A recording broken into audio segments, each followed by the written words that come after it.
Everyone, welcome back to my channel. तो आज के इस वीडियो लेक्चर में हम बात करने वाले हैं पीएचडी एंट्रेंस एग्जाम 2025 के बारे में। तो कुमाऊं यूनिवर्सिटी ने पिछले साल पीएचडी एंट्रेंस एग्जाम CPET 24 के नाम से कंडक्ट करवाई थी, जिसमें 4 यूनिवर्सिटीज़ थी, KU, SDSU he, SSJU and UOU थी।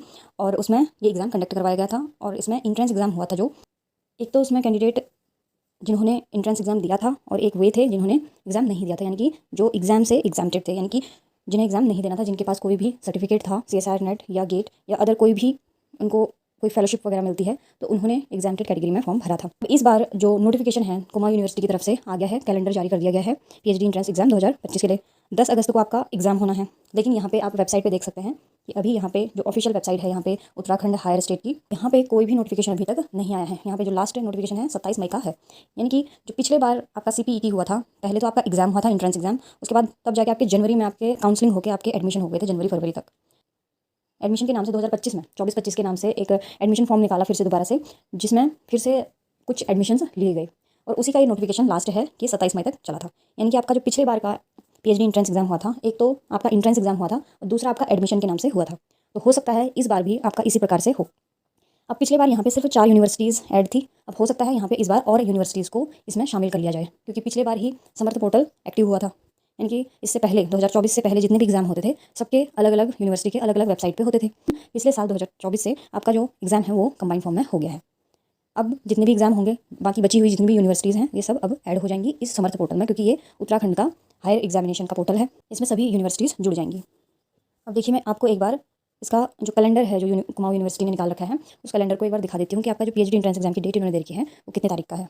तो यहाँ पे देखिए, इस बार आपका जो CPET एग्जाम 2024 हुआ था, उसका अब नाम चेंज हो गया है। अब हो गया उसका नाम कॉमन यूनिवर्सिटी एंट्रेंस टेस्ट, यानी कि CUPET के नाम से अब ये प्रोग्राम होगा, ये एंट्रेंस एग्जाम होगा। तो यहाँ पे देखिए 10/8/2025 को आपका एंट्रेंस एग्जाम होना है, लेकिन अभी तक कुमाऊं यूनिवर्सिटी की वेबसाइट पे कोई भी नोटिफिकेशन जारी इसका नहीं हुआ है। अब मैं आपको पिछले साल की जो भी डेट्स कुमाऊं यूनिवर्सिटी द्वारा दी गई थी, एक बार उसको हम देख लेते हैं, ताकि आपको एक आइडिया लग सके कि आपका एग्जाम की डेट है वो कब तक हो सकती है, आपका जो एग्जाम है कब तक हो सकता है और आपको एग्जाम की तैयारी कब से स्टार्ट कर देनी चाहिए। तो देखिए, ये पिछले साल का 2024 का आपका 2/7/2024 को ये नोटिफिकेशन आ गया था। इसमें फ़ीस भी इतनी थी, आपने देखा होगा, अगर आपने मेरे पिछली वीडियोस देखी होंगी तो उसमें मैंने ये बताया था ये सारा। तो यहाँ पे आपकी डेट थी, आपकी जो ऑनलाइन एप्लीकेशन थी, 3 जुलाई को आपका फॉर्म आ गया था और आपकी जो प्रवेश परीक्षा की तिथि थी वो 11 अगस्त थी। तो उसी के अकॉर्डिंग ये CPET के नाम से 2024 के नाम से परीक्षा हुई थी और 11 अगस्त को यहाँ पे होना था वहाँ पे। और इसी के अकॉर्डिंग ही इस बार भी क्या था, यहाँ पे 3 जुलाई को एप्लीकेशन फॉर्म रिलीज़ हुआ था और इस बार 1 जुलाई को होना था, लेकिन 1 जुलाई को हुआ नहीं, है ना।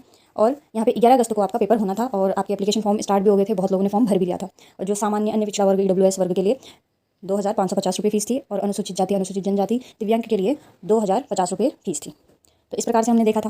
अब देखिए, उसके जस्ट बाद कुछ टाइम बाद फिर एक नोटिफिकेशन आया कुमाऊं की तरफ से, वो था ये नोटिफिकेशन जो कि 5/8/2024 को आया, जिसमें कहा गया कि जो लिखित परीक्षा थी वो स्थगित हो गई थी। 11 अगस्त को आपका पेपर होना था, जो कि विभिन्न परीक्षा केंद्रों पे होना था।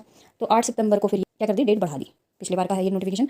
इसी के रिगार्डिंग आपका जो एप्लीकेशन फॉर्म था वो भी समर्थ पोर्टल पे बढ़ गया था। डेट तक आपका प्रवेश पत्र जारी हो जाएगा, एडमिट कार्ड मिल जाएगा आपको। ये सब नोटिफिकेशन पिछले साल के हैं।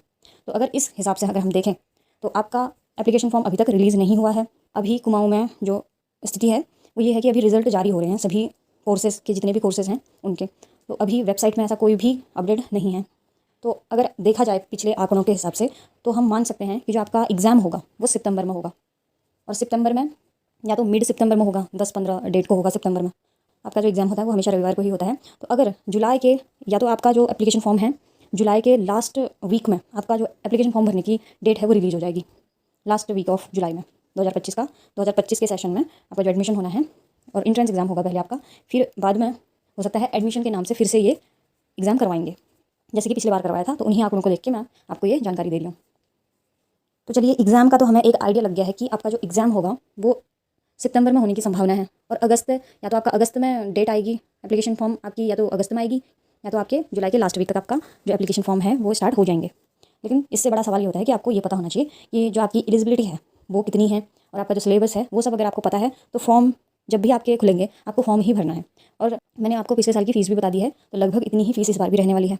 इससे ज़्यादा या इससे कम नहीं होगी, कम तो नहीं होगी, ज़्यादा हो सके कर देंगे ये, ज़्यादा तो नहीं होनी चाहिए फ़िलहाल, लेकिन कम तो नहीं होगी, इतनी ही रहेगी फ़ीस। अगर कोई बदलाव होगा तो वो तो मैं अपने चैनल पे डाल ही दूँगी। इसके अलावा ये है कि आप ये जान लीजिए कि आपकी जो एलिजिबिलिटी होती है वो क्या रहती है पीएचडी एंट्रेंस एग्ज़ाम के लिए। तो चलिए एक बार जो प्रॉस्पेक्टस है CPET 24 के नाम से, उसमें आपकी एलिजिबिलिटी को एक बार शॉर्ट में देख लेते हैं और उसके बाद मैं आपको नेक्स्ट वीडियो में बताऊंगी कि आपको सिलेबस कहाँ से डाउनलोड करना है। आप अपने एग्जाम की तैयारी अभी से स्टार्ट कर दीजिए, नोटिफिकेशन का वेट मत कीजिए। नोटिफिकेशन आएगा, आपको फॉर्म ही भरना है बस, उसकी आप चिंता मत कीजिए। और ऐसा नहीं है कि आपका फॉर्म नहीं आएगा, आपका फॉर्म जरूर आएगा, क्योंकि ऐसा नहीं है कि PhD एंट्रेंस एग्जाम बंद हो गए हैं। PhD एंट्रेंस एग्जाम होगा, थोड़ा सा लेट नोटिफिकेशन आ सकता है, लेकिन आपका एग्जाम होगा PhD एंट्रेंस एग्जाम का। तो आपको सिर्फ नोटिफिकेशन का वेट करना है। इसके लिए आप मेरे चैनल को सब्सक्राइब कर सकते हैं। जब भी आपका नोटिफिकेशन आता है, मैं अपने चैनल पे इसकी वीडियोस बनाती हूँ पिछले साल से, कि 2024 से ही मैंने ये बनाना स्टार्ट किया है। 2024 में ही आपका PhD एंट्रेंस एग्जाम यहाँ पे समर्थ पोर्टल पे होना स्टार्ट हुआ है। तो आप मेरे चैनल पे देख सकते हैं, मैंने PhD के पिछले साल के भी वीडियोस काफ़ी बना रखे हैं। तो आगे भी मैं इसको कंटिन्यू रखूँगी और आपको अपडेट दे दूँगी, तो आप इसके लिए मेरे चैनल को सब्सक्राइब कर सकते हैं। तो देखिए, इस प्रकार से Uttarakhand state combined PhD entrance test 2024 के नाम से पिछले बार आपका ये प्रोस्पेक्टस आया था CPET 2024 के नाम से, जिसमें आपकी श्रीदेव सुमन यूनिवर्सिटी, शोभन सिंह जिना यूनिवर्सिटी, उत्तराखंड ओपन यूनिवर्सिटी और कुमाऊं यूनिवर्सिटी ने प्रतिभाग किया था। यहाँ पे फ़ी डिटेल भी मैंने आपको एक बार बता दी है, हो सकता है यही फीस रहे, हो सकता है चेंज हो जाए। तो आप अपनी एलिजिबिलिटी चेक कर लीजिए सबसे पहले। तो ये सबसे पहले आपको यही पता होना चाहिए कि आप एलिजिबल हो या नहीं हो PhD एंट्रेंस एग्जाम भरने के लिए। तो eligibility criteria for admission to the PhD program, वो पहली एलिजिबिलिटी क्या है? अगर आपका 1 ईयर का मास्टर डिग्री होता है जिसमें 2 सेमेस्टर होते हैं, है ना, अगर वो मास्टर डिग्री प्रोग्राम आपने किया है तो भी आप इसके लिए एलिजिबल हैं। या आपने क्या किया है, 4 साल का बैचलर डिग्री कर रखा है, या जिसमें आपने 8 सेमेस्टर पढ़े हों। तो अगर आपने इस तरह से भी बैचलर डिग्री कर रखी है तो भी आप PhD एंट्रेंस एग्जाम फॉर्म भर सकते हैं, जो कि उत्तराखंड हायर स्टेट द्वारा करवाया जाता है। और इसके अलावा अगर आपने 2 साल की मास्टर्स कर रखी है जिसमें 4 सेमेस्टर होते हैं, जो कि 3 साल बाद आप जब बैचलर डिग्री कर लेते हैं उसके बाद होता है आपका 2 साल का मास्टर। तो अगर आपने ये वाला कोर्स कर रखा है तो भी आप एलिजिबल हैं। और जो आपकी परसेंटेज होनी चाहिए, एटलीस्ट 55% मार्क्स होनी चाहिए आपके, जितनी भी क्वालिफिकेशन ऊपर 1.1 में बता रखी हैं। और इसके बाद है, अगर आपने यही इक्विवेलेंट डिग्री, ये जो ऊपर डिस्कस करी गई है, अगर ये आपने किसी फॉरेन एजुकेशनल इंस्टीट्यूट से भी किया है तो भी आप ये फॉर्म भरने के लिए एलिजिबल हैं। और 5% का आपको रिलैक्सेशन मिलता है। जो भी हमने एलिजिबिलिटी क्राइटेरिया ऊपर डिस्कस किया है उसी में आपको 5% मार्क्स का और इक्विवेलेंट ग्रेड का क्या मिलता है, रिलैक्सेशन मिलता है। किसे? SC ST OBC non creamy layer differently abled economical weaker section EWS वालों को, और other category as per decision of commission time to time. तो आपको ये जो रिलैक्सेशन है वो मिलता है। तो ये तो चेंज नहीं होगा, ये जो एलिजिबिलिटी है वो यही रहेगी। और जिन्होंने 4 साल का बैचलर डिग्री कर रखा हो या 8 सेमेस्टर बैचलर डिग्री प्रोग्राम कर रखा हो, तो उनके मिनिमम 75% मार्क्स होने चाहिए PhD प्रोग्राम में एडमिशन लेने के लिए या PhD प्रोग्राम में एंट्रेंस एग्जाम देने के लिए। जो अदर एलिजिबिलिटी है वो क्या है? अगर आपने MPhil किया है एटलीस्ट 55% के साथ, या इक्विवेलेंट ग्रेड है 55% के आपका, तो आपने कहाँ से किया होना चाहिए? अगर आपने फॉरेन एजुकेशनल इंस्टीट्यूट से पढ़ रखा है तो भी आप इसके लिए एलिजिबल हैं। और यहाँ पर भी 5% का रिलैक्सेशन मिलेगा अगर आप अदर कैटेगरी से बिलोंग करते हैं तो। अब बात करते हैं उन कैंडिडेट्स की जो अपने फाइनल सेमेस्टर या फाइनल ईयर में हैं मास्टर्स के, तो उनके लिए क्या एलिजिबिलिटी है। तो देखिए, जो कैंडिडेट फाइनल ईयर या सेमेस्टर में हैं वे भी इस एग्ज़ाम के लिए भर सकते हैं फॉर्म, जो कि पोस्ट ग्रेजुएशन प्रोग्राम में है अपने। उन्हें अपना जो डिग्री है, पोस्ट ग्रेजुएशन डिग्री, वो बिफोर काउंसलिंग कंप्लीट करनी होती है। यानी कि आपको अपना रिजल्ट काउंसलिंग से पहले आपको वहाँ पे प्रेजेंट करना होता है। बस इतनी सी एलिजिबिलिटी होती है आपकी कि अगर आप फाइनल ईयर में हैं मास्टर डिग्री के, या ईयर सेमेस्टर में हैं, या आप फाइनल ईयर में हैं, ईयर या सेमेस्टर में हैं। जैसे मान लीजिए कहीं पे यहाँ पे बोला गया है ना कि आपका जो मास्टर डिग्री है वो 1 साल या 2 साल की हो सकती है। तो अगर आप चौथे सेमेस्टर में है या सेकंड सेमेस्टर में, अगर 1 ईयर है तो दूसरे सेमेस्टर में होंगे फाइनल में, अगर 2 साल का है तो आप चौथे सेमेस्टर में होंगे। तो आप इसके लिए फॉर्म को भर सकते हैं। लेकिन आपको जब आपका एग्जाम हो जाएगा, आप क्वालिफाइड हो जाते हैं अपने एग्जामिनेशन में, तो आपको अपना जो रिजल्ट है काउंसलिंग से पहले आपका रिजल्ट आ जाना चाहिए, काउंसलिंग की डेट से पहले आ जाना चाहिए, तो आप एलिजिबल है। नहीं तो आपका जो एडमिशन है वो रद्द हो जाएगा एग्जामिनेशन क्वालिफाई करने के बावजूद भी। तो ये चीज़ आपको ध्यान में रखनी है कि जो आपका रिजल्ट है वो टाइम से आ जाना चाहिए। और किसी भी कैंडिडेट के इन सभी 3 पॉइंट्स जो हमने डिस्कस करे हैं, इसमें से कोई भी एलिजिबिलिटी क्राइटेरिया अगर कंप्लीट नहीं होता है तो वे इस फॉर्म को नहीं भर पाएंगे। तो एक नोट यहाँ पे ये है कि जो PhD कैंडिडेट है उनको जो रिसर्च करनी होती है, उनको अपने सेम सब्जेक्ट में रिसर्च करनी होती है, जो कि आपने मास्टर डिग्री करी होगी उसी से रिलेटेड आपका रिसर्च होना चाहिए। और अगर आपको दूसरी फैकल्टी मिलती है सब्जेक्ट के रिगार्डिंग, डिफरेंट फैकल्टी मिलती है, तो ये रिसर्च डिग्री कमेटी ये चीज़ डिसाइड करती है। लेकिन उसके लिए आपके नेसेसरी क्वालिफिकेशन होने चाहिए। और जो भी candidate criminal activity court of law के अंदर उनका कुछ केस वेस चल रहा है तो ये इनएलिजिबल होते हैं इस एग्ज़ाम के लिए, वे इस एग्ज़ाम को नहीं दे सकते हैं। अब हम इसके प्रोसीजर की बात करते हैं। आपका जो एग्जामिनेशन पैटर्न है वो सेम ही रहने वाला है, तो इसी तरह से होगा। बस अब इस बार नाम चेंज हो गया है, CPET से आपका CUPET हो गया है। बाकी प्रोसीजर आपका सेम ही रहने वाला है। और अब यहाँ पे कंबाइंड PhD एंट्रेंस टेस्ट से हटके आपका नाम यूनिवर्सिटी एक जोड़ दिया गया है यहाँ पे। तो जो भी कैंडिडेट एग्जामिटेड कैटेगरी के होंगे उनको भी ये फॉर्म भरना ही होता है और उनको भी फीस सबमिट करनी होती है, इंटरव्यू देना होता है। अब हम आपके एग्जामिनेशन पैटर्न की बात कर लेते हैं। यहाँ पे आपका जो रिटर्न एग्जामिनेशन होता है वो 100 मार्क्स का होता है। टोटल ड्यूरेशन आपका 2 घंटे का रहता है और इसमें 100 MCQ क्वेश्चंस होते हैं और एक क्वेश्चन 1 मार्क्स का होता है। और यहाँ पे कोई भी मार्क्स आपका नहीं काटा जाता है इनकरेक्ट आंसर के लिए। तो ये है आपका रिटन एग्जामिनेशन का पैटर्न। तो सबसे पहले यहाँ पे 2 पेपर आपके होते हैं, टोटल 2 पेपर होते हैं, जिसमें दोनों ही पेपर क्या होते हैं, ऑब्जेक्टिव टाइप के होते हैं, यानी कि एमसीक्यू बेस्ड होते हैं। और इन दोनों पेपर के बीच में आपको टाइमिंग नहीं दी जाती है। अगर आप एक पेपर सॉल्व करेंगे 50 क्वेश्चन का, तो उसके डायरेक्ट बाद आपको सेकंड पेपर दे दिया जाएगा। आप फिर सेकंड क्वेश्चन पेपर को सॉल्व करेंगे। एक ही पेपर नहीं बना होता है, इसके लिए अलग अलग पेपर होते हैं। जस्ट आप 50 क्वेश्चन को सॉल्व करेंगे, उसके लिए 1 घंटे का टाइम होगा। जैसे आप एक पेपर को सॉल्व कर लेंगे, उसके बाद आपको दूसरा पेपर दे दिया जाएगा।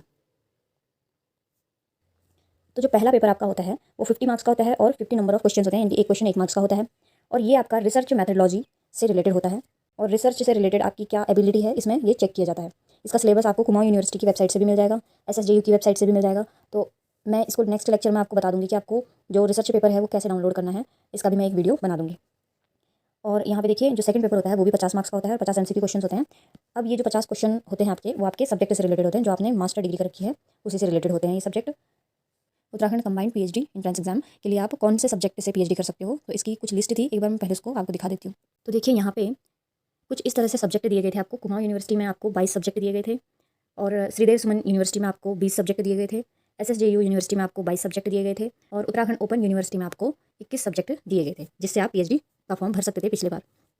तो अब अगर ये 4 यूनिवर्सिटीज़ थी पहले पिछले बार, तो तब आपके 22 सब्जेक्ट थे जिससे आपने पीएचडी का फॉर्म भरा था। Biotechnology, botany, chemistry, commerce, drawing and painting, economics, English, geography, Hindi, history, home science, library and information science, mathematics, music, pharmaceutical science, physical education, physics, political science, psychology, Sanskrit, sociology, zoology. तो कुछ इस तरह से आपके कुछ सब्जेक्ट थे जो आपके अलग अलग यूनिवर्सिटी वाइज आप ये फॉर्म भर सकते थे। ये सब्जेक्ट इन यूनिवर्सिटीज़ में प्रोवाइड किए गए थे, तो इसकी एक प्रॉपर लिस्ट दी गई थी। तो देखिए अगर आपके इस बार और यूनिवर्सिटीज़ ऐड होती हैं तो इसमें सब्जेक्ट जो है थोड़े से बढ़ जाएंगे। हो सकता है किसी और यूनिवर्सिटी में आपको एडमिशन अदर सब्जेक्ट्स में भी देखने को मिल जाए। अभी फ़िलहाल जो आपने लिस्ट देखी वो एसएसजेयू, केयू, एसडीएसयू भी और उत्तराखंड ओपन यूनिवर्सिटी का, तो इसमें तो यही सब्जेक्ट रहेंगे। लेकिन अगर अदर सब्जेक्ट भी जुड़ जाते हैं तो आपको वहाँ पर एडमिशन मिल जाएगा पीएचडी के लिए। तो देखते हैं अब इस बार का नोटिफिकेशन जब आएगा तो उस पर हम अच्छे से देखेंगे, चर्चा करेंगे। लेकिन जो आपका एग्जाम पैटर्न है वो होपफुली नहीं चेंज होगा, यही पैटर्न आपका रहेगा। और एटलीस्ट आपको अपना जो सब्जेक्ट है उसकी तैयारी स्टार्ट कर देनी चाहिए अभी से, क्योंकि जब फॉर्म आएगा तो आपका 1 महीने के अंदर आपका एग्जाम हो जाएगा। तो आपको उस टाइम पे टाइम नहीं मिलेगा, तो आप अभी से अपनी तैयारी स्टार्ट कर दीजिए ताकि आप ज़्यादा से ज़्यादा अपना जो एग्ज़ाम की तैयारी है जल्दी से जल्दी कर पाएँ। अब यहाँ पे इंटरव्यू के लिए किन्हें बुलाया जाएगा, तो उसके लिए कुछ एलिजिबिलिटी क्राइटेरिया है वो भी हम देख लेते हैं। तो देखिए जो अनरिजर्व कैटेगरी है उनके 50% या इससे ज़्यादा आपके एग्जाम में नंबर आने चाहिए। 50% ये तो शॉर्ट है, ये तो सबसे कम है। इससे ज़्यादा से ज़्यादा आपके जितने मार्क्स हों तो आप अनरिजर्व कैटेगरी में एलिजिबल माने जाएंगे इंटरव्यू के लिए। और अगर आपके 45% या इससे ज़्यादा हैं तो आप ओबीसी, नॉन क्रीमी लेयर और 45% और more SC, ST, VH, PH, EWS candidate हैं तो आपको इंटरव्यू के लिए बुलाया जाएगा। आपको जब आप फॉर्म भरेंगे तो आप ईमेल आईडी आप अपनी डालते हैं, तो आपको ईमेल आईडी पे आपका इंटरव्यू लेटर का मैसेज आ जाएगा आपको कि आप एलिजिबल हैं नहीं हैं। तो इस तरह से आपको एलिजिबिलिटी क्राइटेरिया भी पता चल गया है कि आपको अपने एग्जाम में कितने मार्क्स लेके आने हैं, यानी कि 50 नंबर से ज़्यादा मार्क्स आपको लेके आना है। अगर आप सिर्फ 50 मार्क्स लेने की सोचेंगे तो चांसेस आपके कम हो जाते हैं काउंसलिंग के टाइम पे। तो इसलिए आपको क्या करना है, क्योंकि जो पीएचडी में सीट्स होती हैं वो काफ़ी कम होती हैं, है ना। जैसे कि फॉर एग्जांपल किसी सब्जेक्ट में आपके 4 से 5 सीट होती हैं, किसी में 9 सीटें होती हैं, तो कैंडिडेट ज़्यादा होते हैं, तो आपको ज़्यादा से ज़्यादा मार्क्स लाना पड़ता है ताकि आपका सिलेक्शन हो पाए। फिर उसके बाद क्या किया जाता है, जैसे ही आपका इंटरव्यू भी हो जाता है, आप 50% से ज़्यादा या 45% से ज़्यादा आप मार्क्स ले आते हैं, आपका इंटरव्यू होता है, तो उसके बाद आपकी एक लिस्ट जारी होती है क्वालिफाई कैंडिडेट्स की, जो कि इंटरव्यू में भी क्वालिफाई हो गए, ठीक है। तो वो यूनिवर्सिटीज़ वाइज आपकी प्रिपेयर की जाती है। अब आपका जो इंटरव्यू होता है वो कितने मार्क्स का होता है, 30 मार्क्स का आपका इंटरव्यू होता है। वो यूनिवर्सिटी वाइज आपका होता है, यानी कि आपको अलग अलग यूनिवर्सिटी अलग अलग टाइम पे आपका इंटरव्यू लेती है, तो सब्जेक्ट वाइज होता है ये। और जितनी सीट्स अवेलेबल हैं उनके अकॉर्डिंग ये इंटरव्यू की डेट और टाइमिंग, वेन्यू, ये सब डिसाइड किया जाता है कि कब आपका इंटरव्यू होगा। और आपको इंटरव्यू में प्रेजेंट होना जरूरी होता है। जो भी कैंडिडेट इंटरव्यू में प्रेजेंट नहीं होता है तो फिर उसका एडमिशन यहाँ पे नहीं हो पाता है। और यहाँ पे जितने भी नोटिफिकेशन है इंटरव्यू से रिलेटेड, एडमिट कार्ड से रिलेटेड, तो सभी क्या होते हैं, वेबसाइट पे आ जाते हैं आपका, या आपको ईमेल भेज दिया जाता है। आप अपने ईमेल से भी खुद चेक कर सकते हैं कि आपका कब एडमिट कार्ड आ गया और कब आपका इंटरव्यू डेट है। तो ये सब आपको अपने ईमेल से भी पता चल जाता है। और सभी यूनिवर्सिटीज़ भी अपनी वेबसाइट पर डालती हैं। और कंबाइंड उत्तराखंड स्टेट का पोर्टल है, हायर स्टेट का, वहाँ पे भी आपकी यहाँ पे नोटिफिकेशन सारी आपको मिल जाती हैं। उसके बाद आपका सब्जेक्ट वाइज क्या होती है, मेरिट लिस्ट बनाई जाती है, जिसमें से आपने जो एग्जाम यूनिवर्सिटी लेवल पे एग्जाम क्लियर किया होता है उसका 70% आपका मार्क्स जुड़ता है रिटन एग्जाम का, और 30% आपके आपने जो इंटरव्यू में गेन करे हैं मार्क्स, 30% उसका जुड़ता है। तो इन दोनों को कंबाइंड जोड़ के आपकी क्या होती है, सब्जेक्ट वाइज मेरिट लिस्ट बनती है। उसके बाद जो आपका एडमिशन होता है पीएचडी प्रोग्राम के अंदर, वो आपके रैंक के अकॉर्डिंग होता है, जो कि मेरिट लिस्ट में आपका जहाँ पे भी जैसे फर्स्ट नंबर पे आ रखा है नाम, या तीसरे, चौथे, पाँचवें कौन से नंबर पे आपका नाम आ रखा है, और आपकी जो अवेलेबिलिटी है सीट्स की, जितने भी सब्जेक्ट में आपके सीट्स रहेंगे उसी के अकॉर्डिंग आपको क्या मिलता है, पीएचडी में एडमिशन आपको मिलता है। और देखिए यहाँ पे ये भी लिखा गया है कि ये भी नोट करने वाली बात है कि जो अगर आपका मेरिट लिस्ट में नाम आ भी गया तो ये कोई गारंटी नहीं होती है कि आपका पीएचडी में एडमिशन हो ही जाएगा। ठीक है, बस आपको ये ध्यान रखना है कि आपका पीएचडी मेरिट लिस्ट में नाम आ गया तो आपकी सीट्स भी अवेलेबल होनी चाहिए वहाँ पे। अगर आपकी सीट अवेलेबल नहीं है तो आपको तब भी एडमिशन नहीं मिलेगा। और जो भी कैंडिडेट एक बार मेरिट लिस्ट में आ जाते हैं तो एक ही यूनिवर्सिटी में वो एडमिशन ले सकते हैं। अब ऐसे कैंडिडेट्स जिनको डायरेक्ट एडमिशन लेना है विदाउट अपियरिंग CPET, यानी कि अगर आपको इंट्रेंस एग्ज़ाम नहीं देना है और आपको सीधे अपियर होना है इंट्रेंस एग्ज़ाम में, तो आप कैसे हो सकते हैं। CPET का एम क्या है कि कंडक्ट करवाना इंट्रेंस टेस्ट, जहाँ पे पीएचडी इंट्रेंस एग्ज़ाम आपका हो पाए और जिसमें सभी यूनिवर्सिटी क्या करती हैं, पार्टिसिपेट करती हैं। जिसमें से पिछले साल की का प्रोस्पेक्टस हम देख रहे हैं और उसमें 4 यूनिवर्सिटीज़ थी। अब इस बार क्या होंगी, थोड़ी ज़्यादा यूनिवर्सिटीज़ यहाँ पे ऐड हो जाएंगी और ज़्यादा सब्जेक्ट हो जाएंगे यहाँ पे। और आपको एडमिशन तो यहाँ पे यही बोला गया है कि एक लिस्ट आपकी जारी कर दी जाएगी कैंडिडेट्स की जो कि CPET 24 में क्या हुए थे, क्वालीफाई हुए थे। उनकी जो लिस्ट थी रिस्पेक्टिव यूनिवर्सिटीज़ को सेंड कर दी जाती है। फिर जो रिस्पेक्टिव यूनिवर्सिटीज़ हैं, यानी कि 4 यूनिवर्सिटीज़ फिर पिछले बार थी, फिर वो यूनिवर्सिटीज़ क्या करती हैं, इंटरव्यू कंडक्ट करवाती हैं। उसके बाद एक फाइनल मेरिट लिस्ट बन जाती है एडमिशन के लिए, जो कि रिस्पेक्टिव यूनिवर्सिटीज़ ही बनाती हैं। अभी पिछले बार 4 यूनिवर्सिटीज़ थी, अब इस बार ज़्यादा यूनिवर्सिटीज़ होंगी तो ज़्यादा यूनिवर्सिटीज़ की वेबसाइट्स पे आपको मेरिट लिस्ट देखने को मिलेंगी। और ऐसे कैंडिडेट जो एग्जाम्प्टेड कैटेगरी में होते हैं उनके लिए जो रूल होते हैं वो यूनिवर्सिटी वाइज बनाए जाते हैं। ऐसे वे अपने पर्टिकुलर यूनिवर्सिटी में क्या है एडमिशन ले सकते हैं। यहाँ पे लिखा है कि जो ऐसे कैंडिडेट हैं जो विदाउट अपियरिंग इन CPET, तो वो उन्हें क्या करना है, रिस्पेक्टिव यूनिवर्सिटीज़ के क्राइटेरिया है एग्जामिशन के लिए और जो भी रूल है पर्टिकुलर मेरिट के लिए, तो उन्हें पढ़ लेना चाहिए। तो देखिए यहाँ पे दे रखा है कुमाऊं यूनिवर्सिटी के लिए, for the candidate seeking PhD admission in Kumaon university. अगर कुमाऊं यूनिवर्सिटी में आपको एडमिशन लेना है तो आपको कुछ एग्जाम्प्टेड कैटेगरी के सर्टिफिकेट आपके पास होने चाहिए, वो इसमें लिस्ट दे रखी है। उसके बाद यहाँ पे सेकंड नंबर पे है for the candidate seeking PhD admission in Uttarakhand open university, तो उसके लिए भी कुछ एलिजिबिलिटी क्राइटेरिया है यहाँ पे। और उसके बाद है थर्ड नंबर पे PhD एडमिशन इन SSJU के लिए, तो आपको क्या क्या सर्टिफिकेट आपके पास होने चाहिए उसकी लिस्ट यहाँ पे है। और लास्ट है यहाँ पे for the candidate seeking PhD admission in SD/SUV। ये एग्जाम्प्टेड कैटेगरी के जितने भी एलिजिबिलिटी क्राइटेरिया हैं मैंने अपने प्रीवियस वीडियोस में समझा रखे हैं। तो अगर आपको इसका डिटेल वीडियो देखना है तो आप मेरी पुरानी वीडियो को देख सकते हैं। इसका लिंक मैं अपने कमेंट सेक्शन में पिन कर दूंगी, वहाँ से आप डायरेक्ट इस वीडियो को देख सकते हैं कि आपका जो एलिजिबिलिटी क्राइटेरिया है एग्जाम्प्टेड कैटेगरी के लिए पर्टिकुलर यूनिवर्सिटी में कौन कौन से सर्टिफिकेट होने चाहिए, किस प्रकार से आप एलिजिबल हैं नहीं हैं फॉर्म भरने के लिए एग्जाम्प्टेड कैटेगरी में अगर आप हैं तो वो आप देख सकते हैं मेरी प्रीवियस वीडियो में। तो उसका मैं जो लिंक है आपका कमेंट सेक्शन में लगा दूँगी। तो इस वीडियो में हमने बात कर ली है आपके कौन कौन से यूनिवर्सिटीज़ यहाँ पे थी और कब आपका एंट्रेंस एग्जाम हुआ था, कब आपका एप्लीकेशन फॉर्म आया था, कितनी फ़ीस थी, क्या आपकी एलिजिबिलिटी क्राइटेरिया थी, कैसे मेरिट बनेगी और क्या एग्जाम्प्टेड कैटेगरी के लिए रूल्स हैं और क्या आप एंट्रेंस एग्जाम का पैटर्न है, ये सब आज हमने इस वीडियो में डिस्कस कर लिया है। और अब इस बार आपका एग्जाम आएगा तो भी आपका जो एग्जामिनेशन पैटर्न है सेम ही रहेगा। अगर आपको इसका सिलेबस डाउनलोड करना है तो मैं इसको नेक्स्ट वीडियो में आपको सिलेबस डिस्कस कर दूँगी ताकि आप रिसर्च की अच्छे से तैयारी कर लें, तो 50 में से आपके ज़्यादा से ज़्यादा मार्क्स आएँ। और सब्जेक्ट वाइज आप अभी से तैयारी शुरू कर दीजिए, क्योंकि सब्जेक्ट तो आपको अपना पता है, आपका मास्टर डिग्री में जो आपका सब्जेक्ट है उसी से रिलेटेड आपका सिलेबस होता है। अगर आप देखें तो आपका जो भी मास्टर डिग्री है, पोस्ट ग्रेजुएशन आप जिससे भी कर रहे हैं, अगर आप उसका नेट का सिलेबस देख लेंगे तो लगभग वही सिलेबस यहाँ पे देखने को मिलता है। हालांकि नेट लेवल का आपको यहाँ पे एंट्रेंस एग्जाम नहीं देखने को मिलता, यहाँ पे थोड़ा ज़्यादा हायर क्वेश्चंस नहीं होते नेट के मुकाबले, लेकिन ईजी क्वेश्चंस होते हैं। लेकिन आपका सब्जेक्ट का जो सिलेबस है वो सेम टू सेम क्या रहता है, नेट के जैसा ही रहता है। तो इसलिए आप वो वाला सिलेबस गो थ्रू कर लेंगे अपने सब्जेक्ट के लिए। अदरवाइज अगर यहाँ पे कुमाऊं यूनिवर्सिटी की वेबसाइट पे अलग अलग वेबसाइट पे आपको इनका सिलेबस भी गिवन, आपको बता दूंगी कि आपको कहाँ से वो सिलेबस डाउनलोड करना है आपका पर्टिकुलर सब्जेक्ट का। अगर आपका उसमें पर्टिकुलर सब्जेक्ट नहीं भी है तो आप नेट का सिलेबस पढ़ लेंगे और अपनी एग्जाम की तैयारी अभी से स्टार्ट कर दीजिए।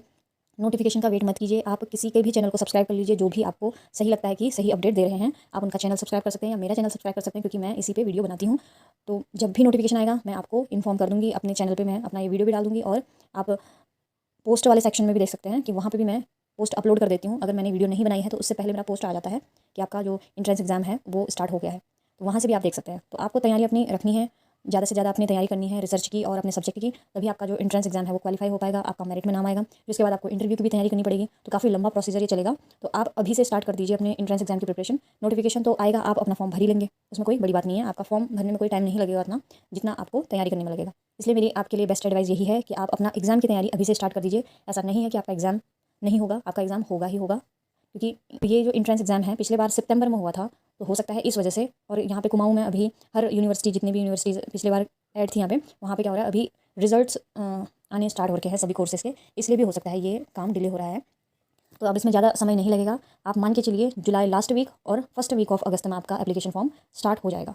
और आपका एग्जाम अगस्त में भी हो सकता है, अगस्त लास्ट वीक में, या आपका फर्स्ट वीक ऑफ सितंबर में आपका एग्जाम होने के चांसेस हैं। तो आप अभी से तैयारी स्टार्ट कर दीजिए। अगर आपको इस वीडियो के रिगार्डिंग कोई भी डाउट एंड क्वेरी होता है तो आप मुझे कमेंट करके पूछ सकते हैं, मैं आपके कमेंट का जरूर रिप्लाई करूँगी। और आप अपनी तैयारी बिल्कुल स्टार्ट कर दीजिए, आपके पास बिल्कुल भी टाइम नहीं है, यही सोच के रहिए, आपका एग्जाम होना है तो होना ही है। अगर फर्दर आपको इस वीडियो के रिगार्डिंग कोई भी डाउट एंड क्वेरी होता है आप मुझे कमेंट कर सकते हैं। थैंक यू सो मच मेरा वीडियो देखने के लिए। Please do like share and subscribe to my channel. Thank you so much.